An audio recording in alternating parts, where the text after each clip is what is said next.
Hi good afternoon. CNBC आवाज Motilal Oswal studios में आप सबका स्वागत है। बारी है आज के सास, बहू और सेंसेक्स की, और मदद करने के लिए आज होंगे एंजल वन से ओशो कृष्ण।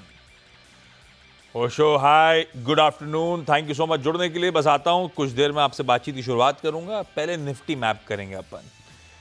अच्छा, उससे पहले हम तक, यानी कि ये जो सास, बहू और सेंसेक्स की बैक एंड टीम है, उससे रीच आउट करने के, अपने क्वेरीज भेजने के दो तरीके हैं। एक ये सामने व्हाट्सएप नंबर 7045220000।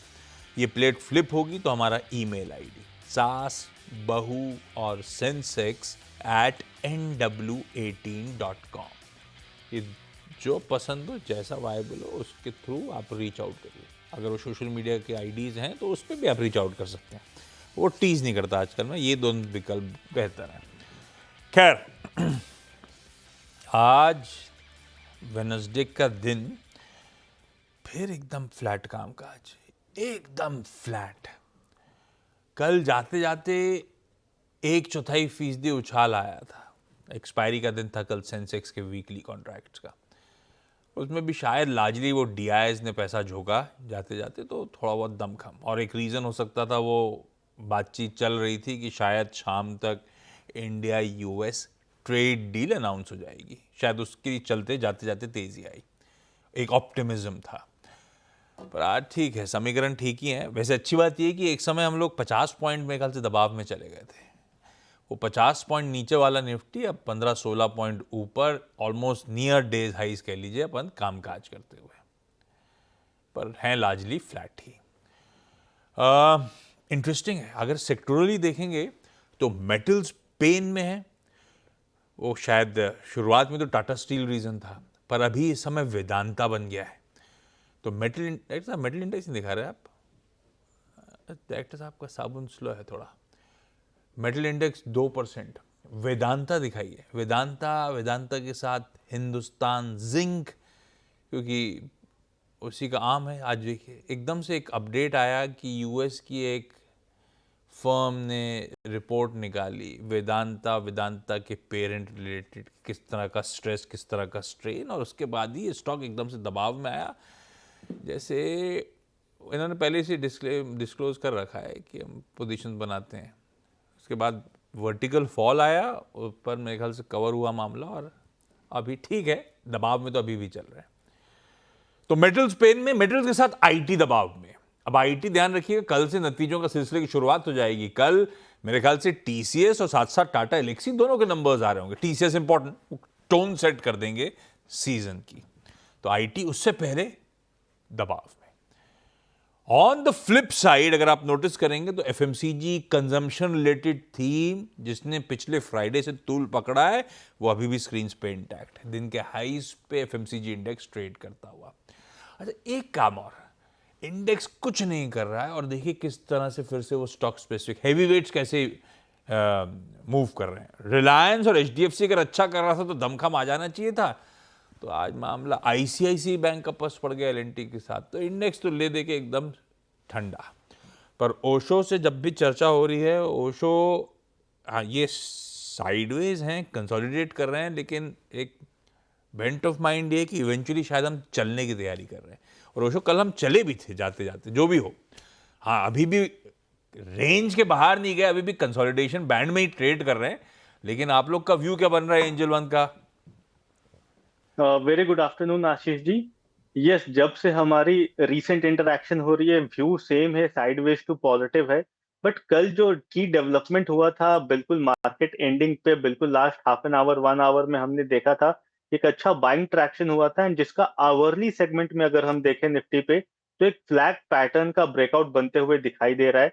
तो मुझे लगता है कि यहाँ से मोमेंटम पॉजिटिव सेटअप होते हुए बिल्कुल दिखाई दे रहा है। एंड ग्लोबल जितने भी डेवलपमेंट्स हो रहे हैं, उससे हमारा मार्केट काफी स्ट्रांग रेजिलियंस शोकेस कर रहा है। तो मुझे लगता है कि अभी अंडरटोन पॉजिटिव है। की indices no doubt time wise corrective phase में एंटर किए हैं, कोई साइडवेज, कोई स्ट्रांग मूवमेंट देखने को नहीं मिल रहा है। बट मुझे लगता है 25,550 के ऊपर अगर आज निकलता है निफ्टी, तो नियर अबाउट 600 650 तक के टारगेट हमें देखने को मिल सकते हैं। सो निफ्टी में एक बार पॉजिटिव आउटलुक लेकर के चला जा सकता है अग्रेसिव ट्रेडर्स को। एंड ऑल्दो अभी भी पूरा फोकस थीमेटिक मूवर्स पे है, स्टॉक स्पेसिफिक फ्रंट पे है। बट अगर किसी को की इंडाइसेस पे या निफ्टी पे ट्रेड लेनी है तो 25,550 को क्रॉस करने का वेट करना चाहिए स्पॉट पे। उसके ऊपर निकलता है तो मुझे लगता है यहाँ से रैली थोड़ी कंटिन्यू होते हुए दिखाई दे सकती है। लीजिए भाई, आइए चलिए सवाल जवाब के सिलसिले की तरफ बढ़ते हैं। और जल्दी बढ़ इसलिए रहा हूं क्योंकि शो के एंड में मुझे एसबीएस स्टॉक पिक भी चाहिए वो शो से। सब आपको स्क्रीन पे नजर आएंगे। अपन आज मुजफ्फरपुर, बुलंदशहर, अच्छा ये तो यूपी में हो गया, रायगंज पश्चिम बंगाल और लखनऊ जाने वाले हैं। मुजफ्फरपुर से शुरुआत करी जाए। रजनी मिश्रा जी जुड़ती हुई। Rajni ma'am hi, good hello sir. Afternoon. Good Rajni ma'am afternoon कब से सर। स्टॉक मार्केट में हो? मुजफ्फरपुर में क्या करते हो आप? सर मैं 6 साल से हूँ स्टॉक मार्केट में। ओके। और रजनी मैम खुद ही अपने स्टॉक चुनते हो? कैसे जी स्टडी कर रहे हो? सर स्क्रीनर के थ्रू, मनी कंट्रोल प्रो के थ्रू, ये सब, और आपके थ्रू थोड़ा हो जाता है। मेरा नाम तो ऐसे डाल दिया आपने। बेसिकली सीधी नहीं सी आवाज सर, की बात कर रही हैं, लेकिन आपको बेसिकली आप सुनिए कह रहे हो नहीं। आप इन सब सोर्सेज के थ्रू अपना होमवर्क खुद करते हो, फिर स्टॉक डिसाइड जी करते हो, ऐसा? जी जी जी बिल्कुल सर। परफेक्ट। रजनी मैम, पहला जी सवाल सर। कौन सा? सर मेरे पास मनापुरम फाइनेंस का 1700 शेयर है, 120 पे। ठीक है। तो मेरे को पूछना था कि इस पे करना क्या, अभी इसको होल्ड करें या पार्शियल प्रॉफिट बुक करके निकल लें। रजनी मैम आपकी स्टडीज तो बढ़िया है यार। थैंक यू एक सर। डबल के ऊपर हो गया है मामला। ओशो, क्या करना चाहिए? अपनी एक्विजिशन प्राइस बहुत है बढ़िया 120 की, पर हाँ कहीं ना कहीं मुनाफा बांधना चाहिए। क्या वो समय आ गया है कि एटलीस्ट पार्शियल प्रॉफिट बुक करूं या सारे बुक कर दूं? करना क्या चाहिए मणप्पुरम फाइनेंस में? सी मुझे लगता है कि मार्केट में दो चीज काफी क्रूशियल है, एक एंट्री पॉइंट, एक एग्जिट पॉइंट। तो एंट्री पॉइंट यस। रजनी जी ने बहुत ही स्ट्रांगली निकाला हुआ है 120 पे, एंड वहां से काफी स्ट्रांग मोमेंटम आ चुका है। सो एग्जिट करना भी उतना ही इंपॉर्टेंट है, बिकॉज बहुत बार होता है कि हम एग्जिट नहीं करते हैं, मार्केट वापस से करेक्ट हो जाता है। तो एज अ स्मार्ट ट्रेडर मेरा एडवाइस रहेगा कि आप एक बार के लिए पार्शियल प्रॉफिट बिल्कुल बुक कर लें करंट लेवल्स पे। नो डाउट टेक्निकली काउंटर अभी भी काफी अच्छा लग रहा है, बट थोड़ा सा ब्रीदर या प्रॉफिट बुकिंग हमें आने वाले दिनों में देखने को मिल सकती है। तो आप करंट लेवल्स पे पार्शियल प्रॉफिट कर लें, अपने कॉस्ट अप्रोक्सीमेटली निकाल लें, एंड वापस अगर थोड़ा कूल डाउन होता है 240 220 के जोन में काउंटर री इंटर करता है, तो आप वहां पे वापस से अपने पोजीशंस बना सकती हैं मीडियम से लॉन्ग टर्म पर्सपेक्टिव के लिए। तो ओवरऑल व्यू काफी पॉजिटिव है, बट थोड़ा सा ब्लिप या थोड़ा सा प्रॉफिट बुकिंग हमें शॉर्ट टर्म में देखने को मिल सकता है। तो अपन क्या करें फिर? अपने पास अच्छी खासी 1700 शेयर की क्वांटिटी है, 700 निकाल के रखूं, 1000 ऐसा करूं क्या? आप होते तो क्या करते? यस बिल्कुल, मैं अपना कॉस्टिंग निकाल लेता, बिकॉज ऑब्वियसली जितना कॉस्ट लगा है हमारे हाँ। इन्वेस्टमेंट में वो सेफ गार्ड करना सबसे इंपॉर्टेंट है। तो अपना कॉस्ट निकाल के बाकी जितने क्वांटिटी है उसे रहने देता, बिकॉज टेक्निकली काफी साउंड है, काफी अच्छा लग रहा है काउंटर। एंड अगर लोअर प्राइस में मिले तो वापस से एक्यूमुलेट कर लेना चाहिए। Perfect. Rajni ma'am, hope that answers your query. Bihar से चलें यूपी, यूपी के बुलंदशहर से मंजू मिश्रा मैम स्क्रीन पे। Manju ma'am hi, good afternoon, नमस्ते आपको। मंजू मैम, आप नमस्कार। कब से शेयर बाजार में हो? आप कैसे स्टॉक चुनते मैं हो? पोर्टफोलियो कर कैसा रहा है? मैं एक्चुअली कोविड से मैंने शुरू किया था हाँ। और अभी तक जारी है। मजा आने लगा फिर कोविड में उसके मैंने बाद अपना पैसा आने प्रोफाइल लगा, ऐसा? जी। मैं कह रहा हूँ उसके बाद से मजा आने लगा, पैसा आने लगा तो हाँ हाँ और, हाँ, है ना? अच्छा लगा। हाँ, अरे हाँ, मैं वाह। एक्चुअली लॉन्ग टर्म इन्वेस्ट करना चाहती हूँ सभी चीज में। मैंने कभी शेयर्स बहुत कम बेचे हैं, लॉन्ग तो टर्म के अच्छा, लिए लेती हूँ। तो चुनते हो तो कैसे चुनते हो? वो एक्चुअली मैंने जी बिजनेस और सीएनबीसी आवाज पर सुन सुन के और यूट्यूब पर देख देख के मैंने सेलेक्ट किए। और ये और और कर कैसा रहा है पोर्टफोलियो? जो खरीदा सब बढ़िया चल रहे हैं? हाँ, कुछ बढ़िया चल रहे हैं, कुछ में लॉस है। एक्चुअली मैंने तो पेनी शेयर से शुरू किया था। मैंने कहा चलिए क्यों? कोई नहीं, पेनी शेयर पेनी शेयर, क्योंकि मुझे बिल्कुल भी एक्सपीरियंस है नहीं। मैं शेयर मार्केट के बारे में कुछ जानती नहीं थी, तो मैंने कहा थोड़ा थोड़ा लगा के देखती तो हूँ, अगर अब कुछ जानने लगे तो प्रॉफिट। अब क्या करते हो? अब पेनी से दूर रहते हो कि अभी भी डालते हो? नहीं, जो थे वो अभी भी हैं। हाँ। बेशक लॉस नया में नहीं चल रहे डालते? हैं, लेकिन मैंने निकाले नहीं है।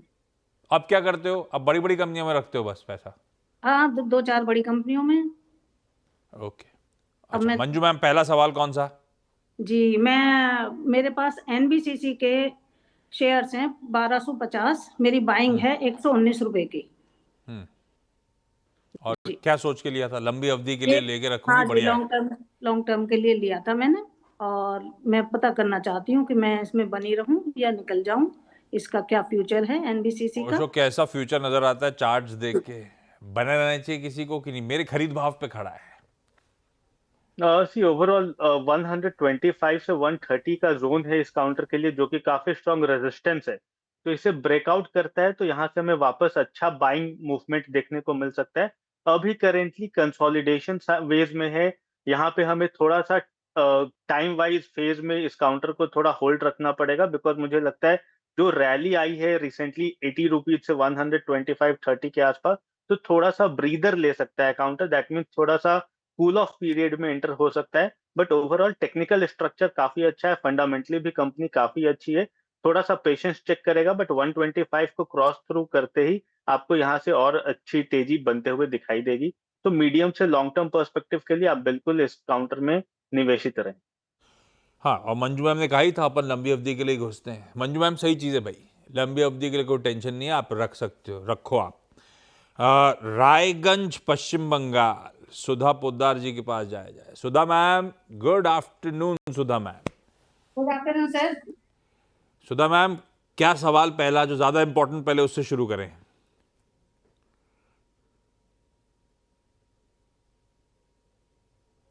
अरे यार, ये मुझे लगा आजकल वो इंस्टाग्राम में सब करते हैं ना, हाथ रखा एकदम से हटाया तो अपन जगह बदल गई, चेंज कर लिया। वैसा वाला सुधा मैम ने करा था उसका, लेकिन सुधा मैम ही गायब हो गई। लखनऊ से यामिनी द्विवेदी जी हैं। Yamini ma'am, good afternoon ma'am, आप सवाल पूछो। सर मेरे पास जो है ओला इलेक्ट्रिक के सर 175 शेयर हैं, जो कि 119 में है। तो सर अभी तो बहुत डाउन चल रहा है, तो मुझे समझ में नहीं आ रहा कि मैं क्या करूं। और दिक्कत ये है कि इसके धंधे में भी ऐसा कोई इंप्रूवमेंट हो ही नहीं रहा है कि कोई होप हाँ जागे। सर। फंडामेंटली कोई होप नहीं है ओशो। टेक्निकली ऐसा कोई जोन आ गया है कि अब ना गिरे, अब थमे, ऐसा है क्या? सी आशीष जी, बहुत ऑनेस्टली बोलूंगा कि ये काउंटर पे बहुत स्ट्रांग कन्विक्शन नहीं है मेरा, बिकॉज फंडामेंटली आपने जैसा बताया कि कंपनी का sales figure and after sales service दोनों ही काफी बुरे कंडीशन में है, जिसका टोटली हमें स्टॉक प्राइस में मूवमेंट देखने को मिल रहा है। टेक्निकली भी अगर हम देखें तो लाइफ टाइम लोज पे ट्रेड कर रहा है काउंटर। सो मुझे टेक्निकली काउंटर बहुत स्ट्रांग नहीं लग रहा है, एंड काफी हाई प्राइस पे आपका लिया हुआ है मैम। सो एक बार के लिए मेरा एडवाइस रहेगा कि आप ये काउंटर से एग्जिट ले लें, बिकॉज अब जितने लंबे टाइम के लिए आप इसमें इन्वेस्टेड रहेंगे, हो सकता है ये आपका पेशेंस और चेक करते रहे। एंड अभी मुझे कोई भी रिवर्सल का सिग्नल इस काउंटर में देखने को नहीं मिल रहा है। सो मेरा एडवाइस है कि आप ओला इलेक्ट्रिक से एक बार के लिए एग्जिट ले लें एंड किसी दूसरे काउंटर में आप शिफ्ट कर जाएं, सो दैट आपका जो लॉस है वो वहां पे आपको रिकवर होते हुए दिखाई दे। अब मुश्किल है यामिनी मैम, क्योंकि आपने खरीदा बड़ा ऊपर है, पर फिर भी जो मिल रहा है उसको लेके निकलना है। इसमें रुक के लॉस की भरपाई करने से अच्छा है इससे निकल जाए, किसी और स्टॉक, किसी बेहतर कंपनी में पैसा डालें जहां से कमाई की गुंजाइश हो। एक ऐसा कुछ आएगा थोड़ी देर में एसबीएस स्टॉक पिक के तौर पे। वापस जाया जा रायगंज। सुधा मैम, कहाँ चले गए थे? नहीं सर, लाइन में थोड़ा डिस्टर्ब हो गया था सर। हाँ कोई बात नहीं। सर, सवाल कौन सा है सुधा मैम? मेरा बजाज फाइनेंस में सर हम 25 शेयर लिए हैं, हाँ, 916 रुपए है। तो थोड़ा कैसा ऐसा शेयर और इसमें ऐड करना चाहते हैं, तो किस मैंने इसमें करे, रेट में करे। हाँ, ओशो जो पड़ा है उसको तो नहीं छूना है, और पैसा डालने का समय है क्या बजाज फाइनेंस में?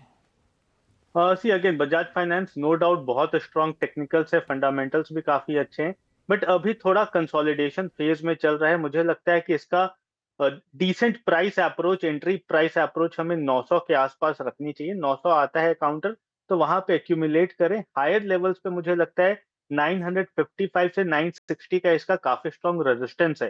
तो आपको दो एंट्री पॉइंट रखनी पड़ेगी, या तो अगर 900 के पास आता है तब बाई करें, या फिर अगर 955 के ऊपर पॉजिटिव मूवमेंट दिखाता है काउंटर, तब आप हायर लेवल्स पे भी बाई कर सकते हैं। अभी थोड़ा टाइम वाइज करेक्टिव फेज में है, जो कि टेक्निकली एक अच्छा सिग्नल है। एक स्ट्रांग मूवमेंट से पहले एक बेस फॉर्मेशन होना इज वेरी गुड। तो मुझे लगता है अभी 900 से 950 के जोन में थोड़ा होवर कंसोलिडेट कर सकता है, तो इधर आप डिप के आसपास बाई करें या फिर ब्रेकआउट होने पे इस काउंटर को बाई करें। एंड मुझे लगता है लंबे अवधि के लिए आपको काफी अच्छे रिटर्न्स इस काउंटर में देखने को मिलते ले बिल्कुल बीच में बैठा है। अब या तो 900 के नीचे गिर जाए तो खरीदेंगे अपन सुधा मैम, या तो 955 के ऊपर चलने लगे तो दमखम लौट आएगा, तब खरीदेंगे। ये जोन पे नहीं खरीदेंगे। खरीदने वाला स्टॉक है, लेकिन ये ओशो ने बता दिया कहाँ। अब समय खत्म हो गया है। ओशो जरा वो रैपिड फायर जैसा कर लेते हैं। रजनी मैम, अगला सवाल। सर मेरे पास 300 शेयर है टाटा टेक्नोलॉजी का 898 पे, उसको और बाई करे या फिर मतलब प्रॉफिट तो अभी बुक करना नहीं है, लॉस है। हाँ, ओशो क्या करें टाटा टेक? और टाटा टेक अभी के लिए होल्ड करके रखा जा सकता है। नो डाउट लोअर लेवल से एक रिवर्सल का सिग्नल देखने को मिल रहा है। आप इसे इवन और ऐड कर सकती हैं जैसे ये काउंटर 770 के ऊपर निकलता है, 10% यहाँ से हायर रेंज में मूवमेंट दिखाता है, तब आप वहां पे और पोजीशंस ऐड कर सकती हैं। मुझे लगता है वापस 950 तक के टारगेट्स आपको मीडियम टर्म में देखने को मिल जाएंगे। मंजू मैम, अगला सवाल पूछो। जी, मेरे पास रिलायंस पावर के 2970 शेयर हैं, 40 रुपए 81 पैसे की बाइंग है मेरी। बढ़िया है, 25 रुपए का फायदा हो रहा है। मंजू मैम क्या करें, मुनाफा बांध लें या बने रहें ओशो? एक बार के लिए अपने प्रॉफिट्स को आप बुक कर सकते हैं या फिर इवन ट्रेल करके भी चला जा सकता है। 61.50 का इसका सपोर्ट है, तो 6150 पे स्टॉप लॉस मेंटेन करके चलें काउंटर पे। अभी अच्छा लग रहा है काउंटर। अगर इनकेस कंसोलिडेशन पे जाता है तो आपको एक बार के लिए बेटर एग्जिट देखने को मिल सकते हैं। मंजू मैम, मुनाफा बांध लो या 61.5 का स्टॉप लॉस लगा के बैठो। सुधा मैम, अगला सवाल। हाँ सर, मेरा WPIL सर लिया हुआ है WPIL लिमिटेड 405। लिक्विड स्टॉक है थोड़ा सा। ओशो क्या कर रहा है WPIL? सी अगेन काउंटर काफी स्ट्रॉन्ग फॉल के बाद थोड़ा कंसोलिडेशन जोन पे है। मुझे लगता है कि यहाँ पे 405 400 के पास काफी स्ट्रॉन्ग सपोर्ट है, तो अब 405 का स्ट्रिक्ट स्टॉप लॉस मेंटेन करिए काउंटर में। उसके नीचे जाता है तो और यहाँ से करेक्शन देखने को मिल सकता है। एंड हायर लेवल्स पे अगर 460 458 के ऊपर काउंटर निकलता है तब बाइंग मोमेंटम वापस आ सकता है। तो अभी के लिए 405 के स्टॉप लॉस से काउंटर को होल्ड करें। भाई साहब, समय बिल्कुल खत्म। Rajni ma'am, Manju ma'am, Sudha ma'am, Yamini ma'am, thank you so much आप सबका जुड़ने के लिए। ओशो, आपका भी धन्यवाद। मार्केट्स अपन ने देख लिए थे। अपनी अगली मुलाकात जो नहीं उसके बारे में बता देता हूँ। नो योर कंपनी में मुलाकात होनी, और आज ना ब्लू स्टार। नेक्स्ट एक काम करोगे प्लीज, जाते जाते ब्लू स्टार का 3 महीने का चार्ट रखो। भाई साहब, जून की शुरुआत से अभी क्या है, 9 जुलाई, ये जून की शुरुआत से 9 जुलाई 20% ब्लू स्टार भागा है। अपने साथ साथ बाकी कंज्यूमर ये वाइट गुड कंपनीज को ले गया। इस तरह की तेजी बनी। तो ऐसे में चल क्या रहा है, आउटलुक कुछ बदला है क्या, डिमांड अच्छी हो रही है क्या, सब पे बातचीत करेंगे MD साहब के साथ।